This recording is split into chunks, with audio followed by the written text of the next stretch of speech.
BF Day proudly presents Mr. M's Math Class. Hi, and welcome to episode 17 of Mr. M's Math Class. I think my voice is finally at 100%, which is fantastic. Given Fergus's feedback that you guys going to know the schedule of these episodes, I'm not going to kind of lay out everything. I'm just going to go. So the first thing that we do is look at pictures of you and pictures of me from the last episode. Enjoy.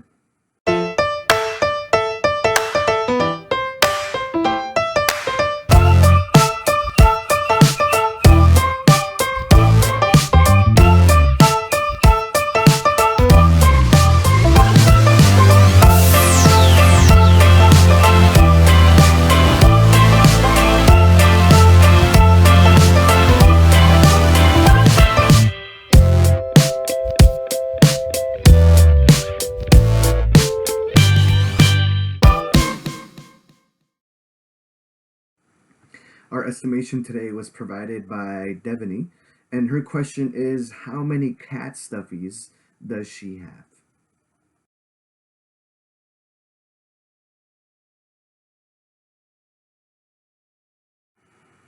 All right, so for the quarantine challenge question of last week, it was called cutting corners. You had to cut this square here, into a way so that it would look like this bottom one here. And some of you thought it was pretty simple and just cut the corners off, but that doesn't quite work. And so this is the answer. You cut it like this, and then these two pieces get together and make a 4x5 array. So this was the answer right here, the cut.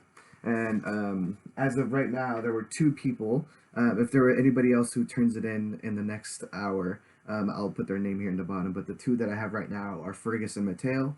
Again, if there's a name in the bottom, that means there was somebody else that turned it in and got it right. But I got Fergus and Mateo is correct, so nice job.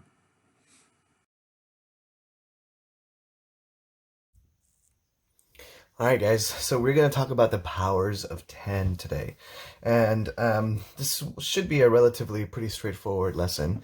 And I'm going to do this in a form of a string. And so what I'm going to do is I'm going to pose a problem, and then I'm going to give you some time to write an answer down. If you need to pause the video because you need more time, please do so. So pause the video when you need to. But the first two questions are pretty straightforward.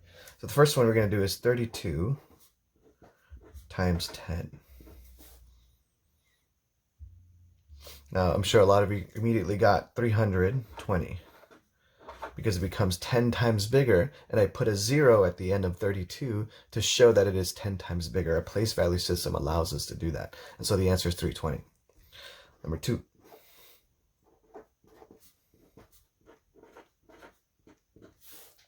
$382 times 100. And again, you might have gotten 3,200. And again, there are two zeros in 100, and it is 100 times bigger. And so in order to make it 100 times bigger, I put two zeros after the 32. So I'm going to pause this string right here for a second, and I'm going to talk about a word called exponent. And an exponent is a number or symbol that indicates the power to which the base number is raised. For example, if I have 3 to the second power, 3 is the base, and this 2 is the exponent. And what this means is that I am multiplying this 3 2 times, which means that 3 to the second power is 9. And I'm going to give you guys some new problems now that are going to be in connection to this exponent stuff. But I'm going to give you one more example here. If I have 4 to the third power, this means that I'm multiplying 4 times 4 times 4. So that 3 is the exponent that tells the base, which is this main number, how many times it's being multiplied by itself. So that's a quick little lesson on exponents. So let's go back to our string here. So the next question we have here is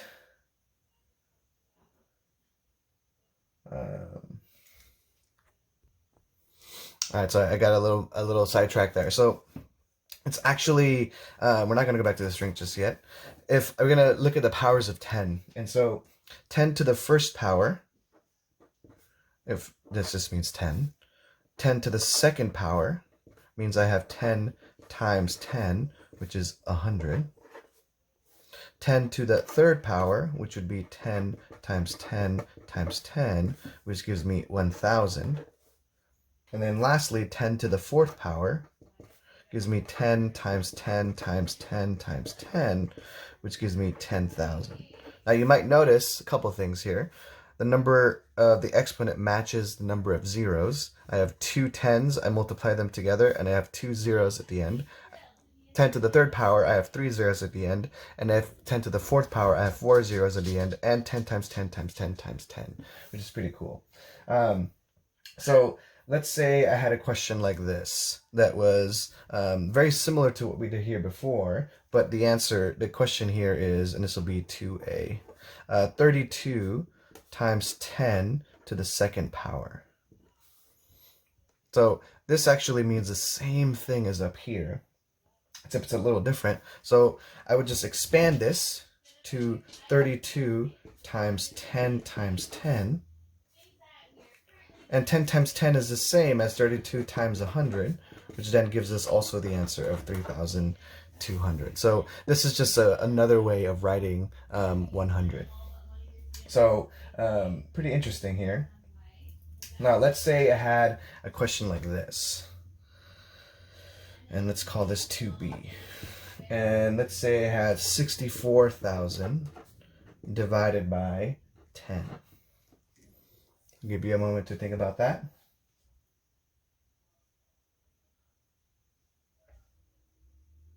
So when I multiply the number, I put a number of 0. I wonder, so here it actually does the opposite.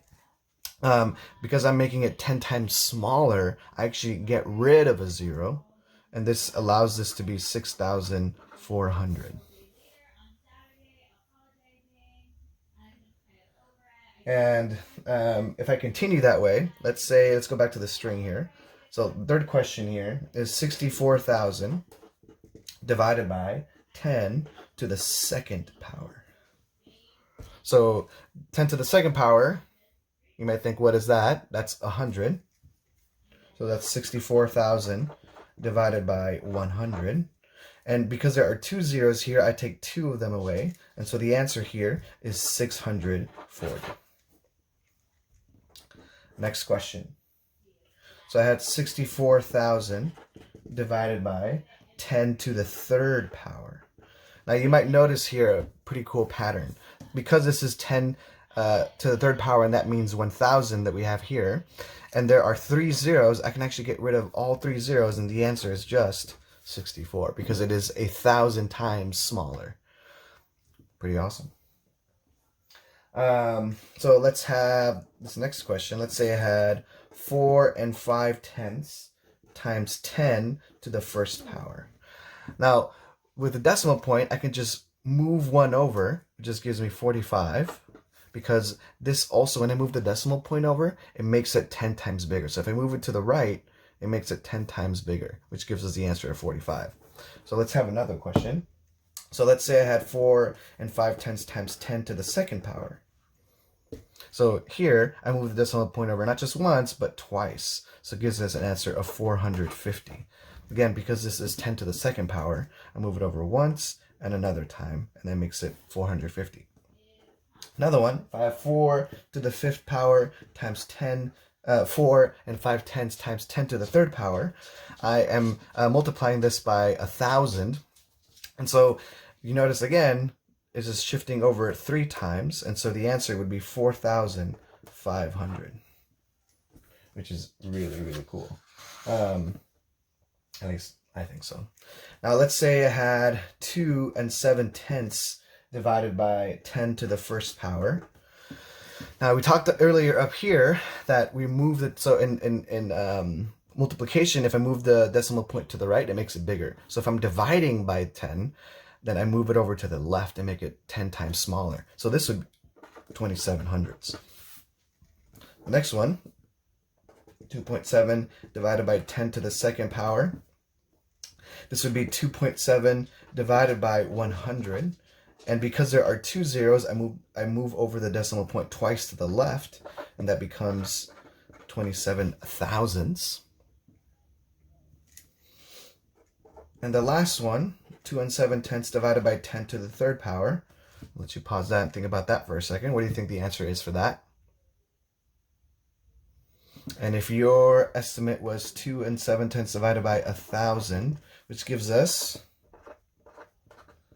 27 10,000ths. I just shift the decimal point over 3 times. 1, 2, and 3. So that would be 27 10,000ths. That's pretty great.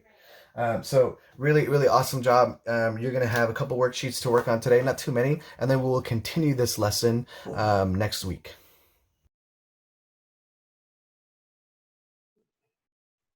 All right, so for the coloring sheet this week, I'm going to give you guys a Baby Yoda, and I'm going to show you that real quick. Here is the Baby Yoda finished product. I know we've done it before, but I figured you guys loved it so much that I'd do it again. And the challenge of the week, the quarantine challenge of the week question number 8 is called Common Ties. And it looks like this. I have a 1 and an 8, 11, 69, 88, 96, 101, 111, 181, 609. And following the number sequence shown here, what is the next number? So good luck with that. It'll be due next Tuesday. And so make your turn in. All right, so I hope you enjoyed today's episode. Our goodbye message for today is just want to let you know that there are going to be more student interviews in this Friday's episode. So I'm going to be interviewing more kids this week. And so there'll be some more student interviews next week. Depending on the demand, this might be the last week we do interviews because there's still some spots open. And so I'll probably cap it at that. I also want to give you a heads up that next week I'm going to be introducing some more games that you can play at home, because I know it seems like the games are a lot more interactive than some of the content that I'm doing. So we'll transition more to some games there. And then just know that not this Friday, but the following Friday is the Pi memorization contest. And so I'll be sending some more information out in the email. Make sure to send me an email saying that you are interested in participating so that I know that you're going to be on it. And then I will explain the rules on this Friday's episode of Mr. M's math class. So here is the answer to the estimation 180 question, and I hope you have a good day. Goodbye.